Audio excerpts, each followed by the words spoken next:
Olá, meus queridos amigos e amigas, tudo bem com vocês? Vamos conversar hoje sobre os youtubers mirins. É lazer? Será que é trabalho infantil? Em que momento a gravação e as postagens de vídeos de crianças e adolescentes na plataforma YouTube se apresenta como trabalho infantil? Em que momento isso deixa de ser um lazer e uma brincadeira e se transforma em um compromisso, se transforma em um trabalho? E, sobretudo, qual a regulação que o direito do trabalho deve fazer a respeito? Será que deve regular mesmo? Meu nome é Felipe Jardim, sou procurador do trabalho em Porto Alegre e esse é o projeto Trabalho em Debate, o primeiro, o pioneiro. Esse projeto, coordenado pelos magistrais e inigualáveis professores Danilo Gaspar, Yuri Pinheiro e Rodolfo Pamplona Filho. Solta a vinheta. Oi? Ah, não tem vinheta? Mas vamos lá. O que é o trabalho infantil? Como se define juridicamente o trabalho infantil? O trabalho infantil se caracteriza por toda e qualquer forma ou modalidade de trabalho realizado por crianças e adolescentes abaixo da idade em que a lei permite que se trabalhe. E no Brasil a nossa Constituição proíbe qualquer trabalho menores de 16 anos, salvo na condição de aprendiz a partir dos 14. Está lá, no artigo 7º, inciso 33 da nossa Constituição, tem a mesma redação do artigo 403 da CLT e não poderia ser diferente. É que o trabalho infantil é grave violação dos direitos humanos, é negação do trabalho decente, impede a criança e adolescente de frequentarem escolas, de estudarem regularmente e se desenvolverem de forma saudável. O trabalho infantil sempre esteve e continua associado a desigualdades econômicas, situações que aprofundam relações familiares submetidas a situações de vulnerabilidade social.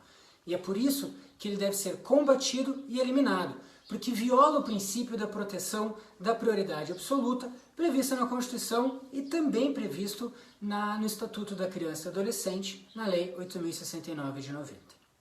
E o trabalho infantil artístico?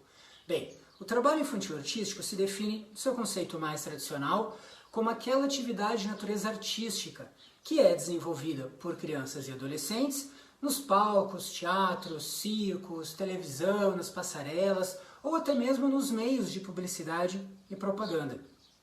Para o trabalho infantil artístico, é possível a sua realização abaixo dessa idade considerada mínima legal, desde que sejam respeitadas algumas condições que devem ser fixadas judicialmente.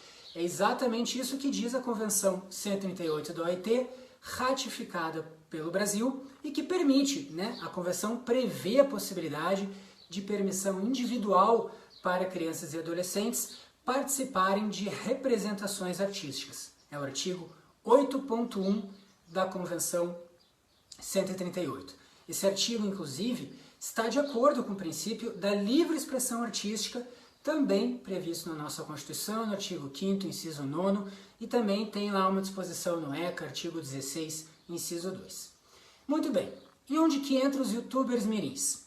Os youtubers mirins podem ser considerados um fenômeno recente e que chamam a atenção do direito do trabalho no mundo inteiro, cuja discussão deve sempre valorizar a proteção da criança e do adolescente. Só para vocês terem uma ideia da importância desse tema e dos altos valores que estão relacionados a essa prática. No ano passado, em 2019, o youtuber mais bem pago do mundo foi uma criança, o Ryan, do mundo de Ryan, que faturou nada menos do que 26 milhões de dólares. Você escutou bem, 26 milhões de dólares. E no ano passado, em 2018, no ano anterior, esse canal já tinha faturado 22 milhões de dólares. Esse é exatamente o elemento que deve ser considerado para diferenciar uma mera brincadeira normal entre crianças, ainda que os vídeos sejam publicados, e o trabalho infantil artístico. É a apreensão econômica dessa atividade por outras pessoas, no caso, pelos próprios pais. É o aproveitamento financeiro que essa atividade proporciona que vai definir se nós estamos diante de uma situação de trabalho infantil artístico ou não. E há várias formas de se obter ganhos econômicos com esses vídeos. O primeiro, e mais evidente, mais conhecido, é a própria monetização do canal. O YouTube remunera o canal pelo número de visualizações. Então, quanto maior a visualização, maior o retorno financeiro e que pode chegar a valores milionários, como a gente acabou de ver nesse canal do Ryan. Mas não é só. Os canais também costumam lucrar com contratos comerciais de publicidade, contratos de marcas de brinquedos, de roupas, de comida, e como há uma certa restrição quanto às formas de se fazer propaganda por crianças e para crianças, é comum o estabelecimento de práticas de patrocínio indireto, né? O chamado unboxing. Unboxing é um termo em inglês que se refere ao ato de desembalar ou desempacotar um determinado produto. Então as crianças ganham brindes ou presentes para abrir as embalagens dos brinquedos nos próprios vídeos e assim fazerem uma espécie de propaganda indireta.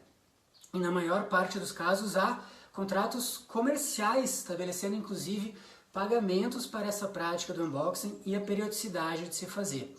Bom, e se o número de vídeos é fundamental para estabelecer o retorno financeiro desses canais, claro que há toda uma produção profissional por detrás desses vídeos. Há uma verdadeira equipe responsável pela elaboração dos roteiros, a preparação dos utensílios que serão utilizados na cena, como as fantasias das crianças, brinquedos, comida, a própria organização do cenário, a iluminação e depois também o tratamento do vídeo em si, né? A edição, a utilização dos efeitos especiais e também as próprias postagens dos vídeos, né? E a divulgação, sempre obedecendo uma periodicidade semanal que é previamente determinada pelo próprio canal.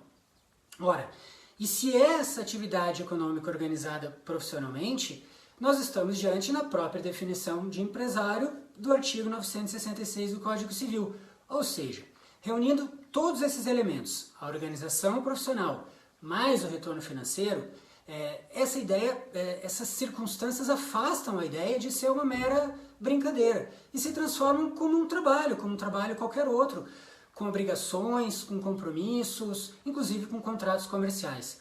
O grande debate, portanto, não é se nós enquadramos como trabalho infantil ou não, e sim o que o direito do trabalho deve fazer a respeito.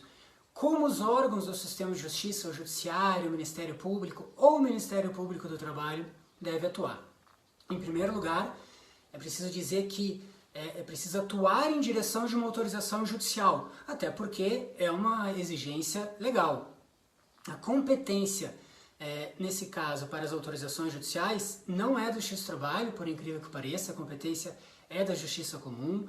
Isso ficou definido pelo Supremo Tribunal Federal em setembro de 2018, no julgamento da ADIM número 5325. O Supremo entendeu à época que a competência para autorização do trabalho infantil é da Justiça Comum e não da Justiça do Trabalho. Essa é uma decisão bastante criticada ainda hoje por quem atua na Justiça do Trabalho, mas enfim, é a decisão atualmente vigente.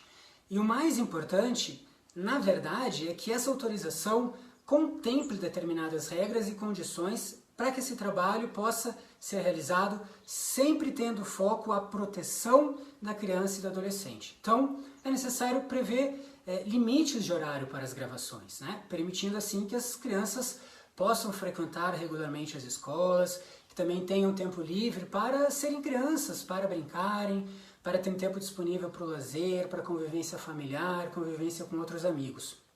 Importante também que tenham um acompanhamento do seu desempenho escolar, inclusive evitando que as gravações ocorram no mesmo período das atividades da escola. Então, que as gravações sejam feitas no contraturno do horário escolar. É preciso que seja garantido um depósito mensal relevante, com valores consideráveis, para que essas crianças e adolescentes possam utilizar desses valores como quiserem quando forem adultos. E também que as crianças tenham um acompanhamento psicológico frequente, principalmente considerando a superexposição de suas imagens e como isso impacta no seu desenvolvimento, inclusive considerando situações de assédio, de bullying ou mesmo comentários de ódio nas próprias plataformas ou redes sociais.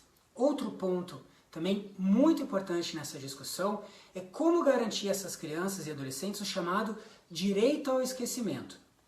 Direito ao esquecimento, também conhecido como direito à desindexação, nada mais é do que garantir no futuro o controle de dados pessoais relativos a fatos antigos, Isso tem a ver com a proteção do princípio da dignidade da pessoa humana e também dos próprios direitos de personalidade, como intimidade, privacidade, imagem, honra, ou seja, de que forma que o sistema jurídico pode garantir que esses youtubers mirins possam, no futuro, exercerem os seus direitos de retirar esses vídeos da internet.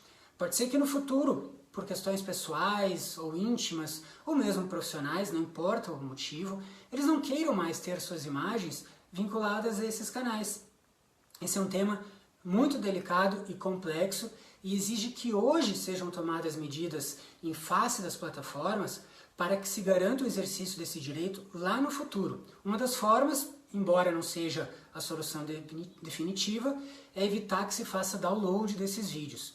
E é por isso também que o debate do reconhecimento dos youtubers mirins como trabalho infantil é urgente e precisa ser enfrentado e discutido com seriedade e desde uma perspectiva jurídica, até para pensarmos em medidas efetivas que protejam as crianças e adolescentes, objetivando que esses vídeos não sejam realizados em prejuízo do seu desenvolvimento físico, psíquico, moral e social. Não se trata aqui de proibir, se trata de regulamentar, de normatizar, de criar condições para que esse trabalho possa ser realizado e que se mantenha também o desenvolvimento das crianças e dos adolescentes.